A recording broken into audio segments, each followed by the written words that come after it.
Bonjour à tous, je suis ravi de vous retrouver pour une nouvelle vidéo. Alors vous le voyez à mon état, je suis tout transpirant. Ça pour une bonne raison, ça fait 2 heures que je crapaille dans la forêt. Il fait quasiment 30 degrés et j'ai la rivière juste à côté. C'est vous dire le niveau d'humidité. On a vraiment l'impression de nager plus que de marcher. Aujourd'hui alors, on va non pas chasser le prédateur puisque c'est chose faite, mais on va toutefois s'intéresser à quelque chose qui serait très efficace au cas où un de ses congénères viendrait vous titiller, à savoir un piège à bête. Mais puisque de Predator il n'y a plus, hein, je m'en suis chargé, on va s'occuper de simplement faire un piège à bêtes pour chasser des petites proies, hein. Voilà, pour se nourrir, tout ça.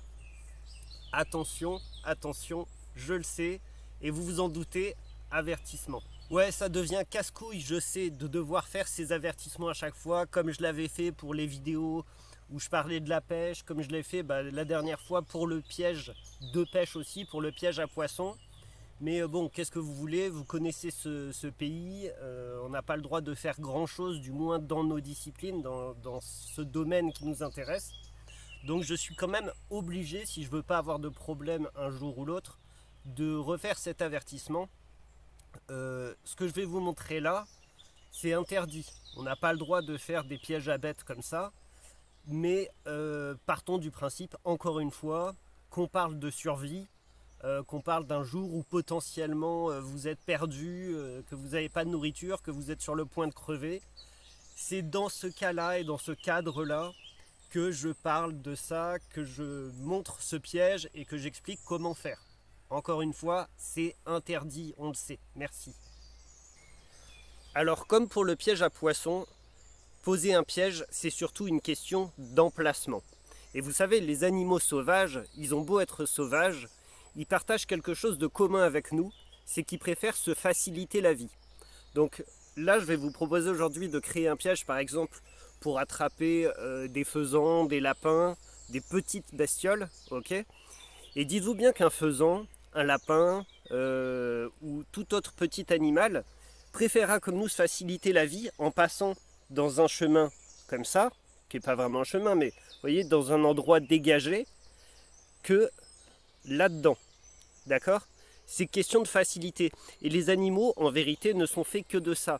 Les animaux sont des, comment dire, des machines à efficacité. Les animaux ne font rien d'inefficace. Donc, un animal a besoin de se déplacer rapidement, efficacement.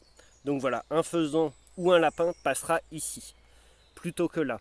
Donc, notre piège, qu'est-ce qu'on va faire? On va essayer de trouver un endroit un petit peu dégagé, comme ça, qui risque d'être du coup un sentier à proie.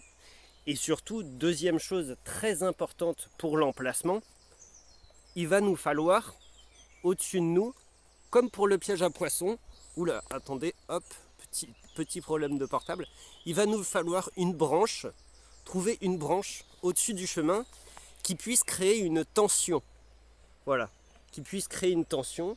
Alors vous allez regarder comme ça autour de vous. Alors moi, bon, je sais déjà que je vais vous montrer ça parce que j'ai déjà un piège de près, même si je vais vous montrer ce qu'il en est étape par étape.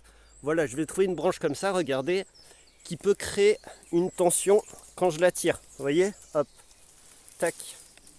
Ok? Voilà. Donc un chemin un petit peu dégagé et une branche juste au-dessus. On va dire peut-être à... Ouais, qui passerait à 2 mètres au-dessus de vous. Ok? 1,80 m, 2 mètres. Voilà, qui puisse créer une tension. Ça, c'est la base du piège. Alors bien entendu, je vous parle là de 1,80 m, 2 mètres. Tout va varier. Alors moi je vous montre, voilà, je vous dis pour des petites proies, mais tout va varier en fonction de la taille des proies que vous souhaitez attraper. Comme pour le piège à poisson. Et il est évident que si vous voulez attraper justement un prédateur, il va falloir faire un peu mieux que ça, parce qu'un prédateur, ça mesure dans les 3 mètres, 3,50 m, je crois. Voilà. Donc on pense bien à ça, et c'est à vous après, une fois que vous testerez un piège tel que je vais vous le montrer aujourd'hui, d'essayer de transposer les tailles, les tensions et les matériaux en fonction de la proie recherchée. Alors toujours dans l'optique de créer un piège, en plus de l'emplacement, bien sûr, il y a les outils. Alors de quoi on va avoir besoin pour créer ce piège? Alors on va avoir besoin d'une hache ou une hachette, plutôt une hachette, ok, ou une machette, ça peut convenir. Une scie, ok, scie pliable, c'est très bien. Un peu de ficelle, alors de ficelle ou de corde, moi j'utilise de la corde paracorde, je vous explique pourquoi, plutôt que de la ficelle pour faire ça, parce qu'en fait, quand un morceau de paracorde touche un autre, il n'y a pas de friction. Le problème d'une ficelle, c'est que ça peut créer de la friction. Et là, on va avoir besoin que ça ne crée pas de friction. Donc la paracorde, c'est très bien pour ça. Donc on va dire à peu près 3 mètres. Ouais, 3 mètres de paracorde. Toujours dans l'optique des hauteurs dont je vous parlais tout à l'heure. 3 mètres de paracorde. Et bien sûr, votre fidèle couteau habituel, d'accord, votre couteau, voilà, rien de plus que ça pour le moment. Ensuite, au niveau des matériaux, alors, au niveau des matériaux, du bois, tout simplement du bois, il va falloir couper et chercher plusieurs morceaux de bois. Alors, il va falloir déjà une branche comme ceci qui va se terminer par un Y. Ok, une branche comme ceci qui va se terminer par un Y, d'accord, à peu près une trentaine de centimètres. Essayez de prendre une branche comme ça qui soit peut-être même un peu plus large que la mienne, parce qu'en fait ça va être en terre et la tension en fait va faire en sorte que ça va tirer sur les branches en Y. Donc essayez de prendre une branche qui soit costaud. Prenez surtout pas un bois cassant, il faut vraiment un bois costaud. Donc une branche comme ceci en Y, deux branches qui vont présenter des Y inversés, d'accord, qui seront plantées dans la terre comme ceci, deux branches qui vont présenter des Y inversés, et pareil, il y aura énormément de tension à ce niveau-là, d'accord. Donc à ce niveau-là, pareil, prenez des branches assez épaisses, qui une fois que vous seront plantées dans la terre, tiendront bien. Bien entendu, vous le comprenez, puisque je parle de la tension qui sera exercée, ne pas choisir un lieu qui aura une terre trop meuble, hein, parce que dès que la tension sera mise, sinon vos piquets vont sauter, tout simplement, vos piquets en Y vont sauter, donc pas choisir une terre trop meuble. Ensuite donc une branche comme ceci, toute simple, ouais, pareil, une trentaine de centimètres, voilà, relativement droite et toute simple, et une dernière branche, une toute petite comme ça fait quoi là, ça fait 15 cm à peu près, ouais, entre 15 et 20 cm, qui soit plus fine, mais il faut qu'elle soit costaud. C'est très important qu'elle soit costaud. Donc, je répète, une branche qui présente un Y, deux branches qui présentent des Y inversés, et une branche droite d'une trentaine de centimètres. Alors pour que ce soit un petit peu plus clair, je vais vous montrer, alors bien sûr on va repasser après à la suite, mais je vais vous montrer déjà le piège quasiment fait pour que vous compreniez en fait. Regardez, ici, ce sont là et là les deux branches qui présentent des Y inversés, d'accord? Ici et là. Ici, c'est la branche en Y classique, d'accord? Ici, la branche d'une trentaine de centimètres qui viendra prendre place. Oh là là, qu'est-ce qui arrive à mon portable là? Enfin non, c'est pas mon portable, c'est mon stabilisateur qui tient pas, c'est insupportable ça. La branche ici d'une trentaine de centimètres qui viendra prendre place sous les Y. Et le dernier petit bâton dont je vous ai dit qu'il était... Oh, putain de merde, désolé. Attendez, on va faire autrement. Voilà. Et la dernière petite branche ici, d'accord, dont je vous ai dit qu'il était important qu'elle soit solide, qui viendra prendre place ici, hop, sous cette branche-là, et sur le Y ici, là-bas, au niveau de mon pouce. Voilà. Normalement là, vous commencez à avoir une idée de quelle sera la technique de ce piège. Alors, dernière petite chose, et c'est là que votre hache va être utile pour les piquets. Dernière petite chose, donc ces piquets-là, vous allez les tailler, d'accord? Vous allez les tailler en bas, tout simplement pour que ça soit plus efficace pour les planter, plus pratique pour les planter, mais aussi pour pouvoir les récupérer plus tard aussi, parce que les récupérer et les replanter plus tard. Parce que l'idéal, quand on fait un piège comme ça, qu'on voit que ça prend pas, c'est de le déplacer. Alors, taillez-les pour que ça soit pratique de les planter, mais les taillez pas non plus de façon trop acérée. N'allez pas vous tomber là-dessus et vous empaler sur votre propre piège en vous baladant, parce que ça serait dommage. Et surtout, ça sera pas de ma faute, parce que je vous aurais prévenu. Bien, maintenant on va installer notre piège. Alors ici, regardez, juste sous la branche qu'on a sélectionnée tout à l'heure. Juste sous la branche, hop, au sol, on va installer notre piège. Donc, on va planter d'abord les deux piquets en Y inversés ici et ici. Alors, vous voyez, là, il y a une vingtaine de centimètres, à peu près 20-30 centimètres entre chaque. On va planter comme ça, en triangle, on va planter notre piquet en Y, ok. Cette branche-là, qui fait une trentaine de centimètres et ça recommence, ça me saoule ça. Qu'est-ce qui se passe enfin? Ouais, je sais, j'ai pas rechargé mon stabilisateur, c'est pour ça.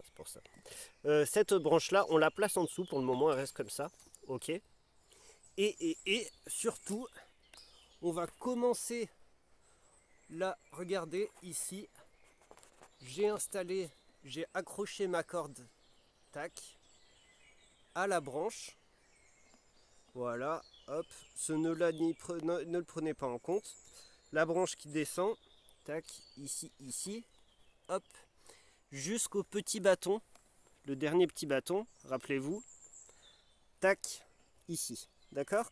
Et regardez où il est à peu près par rapport au piège, il est à 30-40 cm au-dessus, ce qui fait que quand je vais appuyer après, quand je vais baisser la branche, c'est là que ça va créer la tension. D'accord? Donc maintenant, je vais l'installer. Je vais l'installer en tension, le piège, et je vous montre tout de suite la suite. C'est incroyable parce que vu que mon stabilisateur n'a plus de batterie, je suis obligé de faire du bushcraft de stabilisateur avec d'autres branches et tout ça, c'est incroyable. C'est dommage que vous voyez pas ça, quoi. Bon bref, dernière petite chose avant de mettre le piège en tension. Alors vous voyez cette branche qui pend, d'accord, auquel vous avez ajouté ce petit morceau de bois là. Vous allez rajouter à celui-ci, ici, une autre partie de corde, on va dire ouais, d'à peu près 50-60 cm, d'accord, que vous allez, hop, accrocher ici. Vous allez faire simplement un double ou un triple nœud basique. Pas la peine de faire des nœuds compliqués, d'accord, hop, je me galère comme je peux, tac, tac, voilà, ici, ok. Voilà, ici, histoire qu'il soit bien attaché comme ça. Et à l'extrémité de celle-ci, de la corde que vous venez de rajouter, vous allez faire un nœud coulant. Regardez bien, hop, voilà, un nœud coulant comme ceci, d'accord? Alors attention, petite particularité de ce nœud coulant, il doit être lié de façon très serrée sur son nœud, mais au niveau où il coulisse, regardez, sur l'autre partie de la corde, il ne doit pas être trop serré parce qu'il faut que justement il puisse glisser sans rencontrer de friction, d'accord? Voilà, donc faites un nœud coulant qui est un nœud bien solide mais qui ne rencontre pas de friction au moment où il va se resserrer. Allez, là on va passer à la partie compliquée du truc, à savoir prendre ici la branche là qui pend et la mettre en tension pour activer le piège. Alors, il va falloir la faire passer, la petite branche, sous cette branche comme ceci et mettre le bout de la petite branche au niveau du Y, ici. Donc là, il faut avoir de la force, il faut y aller, pas hésiter, tac, et après, regardez, voilà, posé sur le Y ici. Alors attention, il faut que ça soit pas trop avancé sur le Y, parce que le piège, il va falloir qu'il se déclenche très facilement. C'est-à-dire qu'au moindre mouvement du Y ici, le piège va se déclencher. Alors maintenant, vous le voyez, le piège ici est en tension, d'accord? La petite branche est là, elle repose sur le Y. Qu'est-ce qu'on va faire maintenant de notre reste de ficelle qui fait ici une boucle, rappelez-vous, avec un nœud coulant? Et bien en fait, on va la poser au sol ici, par là, un peu devant le Y, ok. Et ce qu'on va faire, c'est que sur les pointes ici du Y, vous allez mettre de la nourriture, des morceaux de fruits, de légumes, d'accord. Alors essayez de mettre le Y, comme je vous disais, et les Y inversés, assez bas près du sol. Pourquoi? Parce qu'en fait, plus un animal est près du sol, moins il est vigilant, plus il est en confiance quand il est près du sol. C'est pour ça d'éviter de mettre les trucs plus hauts, sauf si bien sûr vous voulez attraper un gibier plus costaud, emprisonné en tout cas. Donc, vous mettez ce cercle-là, cette boucle ici. Et en fait, qu'est-ce qui va se passer quand l'animal va venir et qui va faire bouger ici le X en mangeant la nourriture qui est dessus?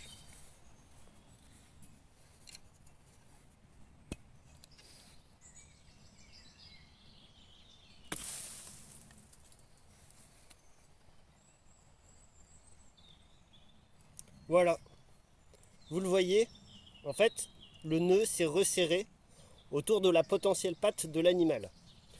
Alors, deux choses, l'animal va avoir peur, il va s'enfuir, le nœud va forcément se resserrer. Ça sera doublement efficace avec un faisan, par exemple, avec les oiseaux, parce qu'en fait, les oiseaux auront très certainement leurs deux pattes prises dans le piège. D'accord? Les lièvres, ils vont paniquer, ils vont partir et la prise va se resserrer. D'où l'utilité, en fait, vous comprenez qu'il n'y ait pas trop de friction, regardez, sur le nœud coulant, qu'il n'y ait pas trop de friction, que ça puisse se refermer rapidement. Et l'utilité que le tout, quand même, soit bien fixé et à la branche aussi au-dessus, parce que l'animal, maintenant, va aller tirer dans tous les sens et va tout faire pour s'échapper. Alors, pour beaucoup, la deuxième partie, comme ça, avec la boucle, pour beaucoup, on dit que ça serait mieux de mettre du fil de pêche parce que l'animal le voit moins et que la tension est plus costaud. C'est vrai, mais avec le fil de pêche, l'animal finit par se blesser parce que le fil de pêche va couper sa chair en fait, au bout d'un moment. Là, l'objectif de ce piège, c'est bien de capturer l'animal, c'est pas de le blesser. D'accord ?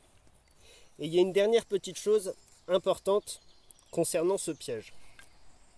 Oui, alors la dernière chose importante, vous le savez, c'est que les animaux sont très sensibles aux odeurs. Donc moi, ce que je peux vous conseiller, c'est une fois que vous avez terminé votre piège, il faudrait idéalement le nettoyer, entre guillemets. J'entends par là que, vous savez, quand vous allez préparer votre piège, vous allez peut-être transpirer ou vous allez très souvent manipuler tout ça quand vous allez couper et tout. Donc vous allez laisser votre odeur sur tout. Donc une fois que vous avez terminé, vous prenez de la terre comme ça, ok. Vous prenez de la terre et vous frottez tout votre piège à la terre, d'accord. Et assurez-vous de frotter vos mains avec de la terre auparavant aussi.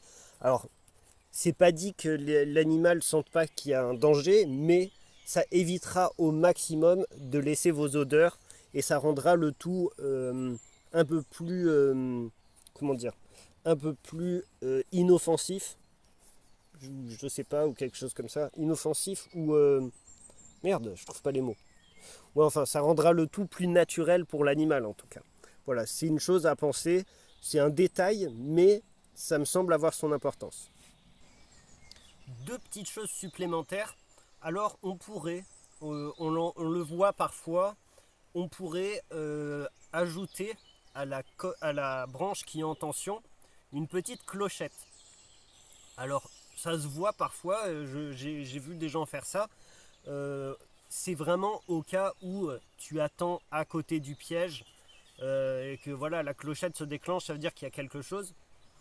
Ça me semble en fait assez peu inefficace dans le sens où s'il y a un peu de vent et que la clochette teinte, l'animal comprendra tout de suite qu'il y a un souci, qu'il y a quelque chose de pas naturel. Donc c'est une fausse bonne idée la clochette.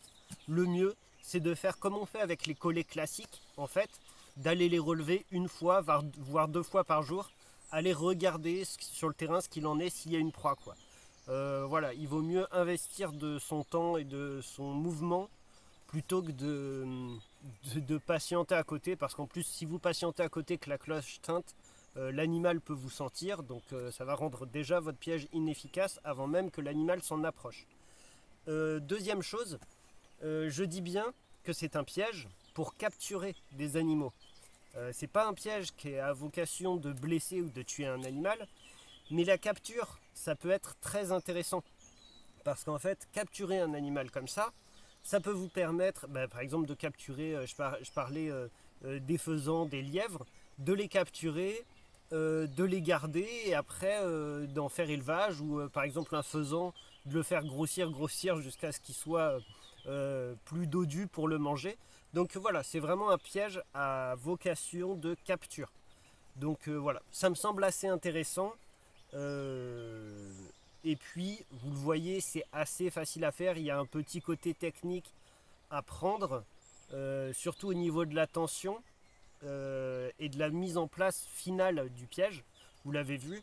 Mais c'est comme pour le piège à poisson, vous vous exercez et franchement, au bout de 2-3 fois, vous allez trouver les feintes parfaites pour que votre piège soit nickel. Bon, cette vidéo est terminée et normalement je finis avec des conseils de fin de vidéo, en tout cas quand j'y pense. Mais cette fois ce sera un peu différent. Cette fois c'est vous qui allez me conseiller. Alors en fait, je vous explique le problème. Je vois bien que dans mes vidéos, la qualité graphique, l'image est plutôt sympa, il n'y a pas de problème là-dessus. Mais j'ai souvent un souci de son. Je trouve que le son n'est pas assez fort dans mes vidéos. Tout ça parce que j'ai des soucis avec mon portable, je filme avec mon portable et mon portable en fait a des problèmes d'enregistrement du son. Et en vrai, ça m'emmerde de me filmer quand je fais ces vidéos-là avec mon portable. Donc, est-ce que parmi vous, il y en a qui pourraient me conseiller un appareil photo qui fasse caméra, d'accord? Appareil photo caméra avec une bonne qualité graphique, au moins une qualité graphique aussi satisfaisante que celle-ci, et qui en plus puisse avoir un bon son, sans que j'ai acheté des milliers de choses. Donc voilà, je cherche appareil photo qui fasse caméra, bonne qualité graphique et bonne qualité de son. Bien sûr, idéalement performant mais pas trop cher. Voilà. Si vous connaissez ça, dites-moi parce que je pense qu'on y gagnerait à pouvoir avoir un meilleur son, même si quand je fais le montage de la vidéo, j'augmente le son. Je me rends bien compte que c'est pas, voilà, ça convient pas et que le problème vient de mon portable. Donc voilà, appareil photo, caméra, bonne image, bon son. Merci d'avance pour vos conseils en tout cas. J'espère que cette vidéo vous a plu. Je pense que c'était assez sympa. En tout cas, moi j'ai passé un super moment. Et puis je vous dis, écoutez, maintenant prenez soin de vous et je vous dis à très bientôt.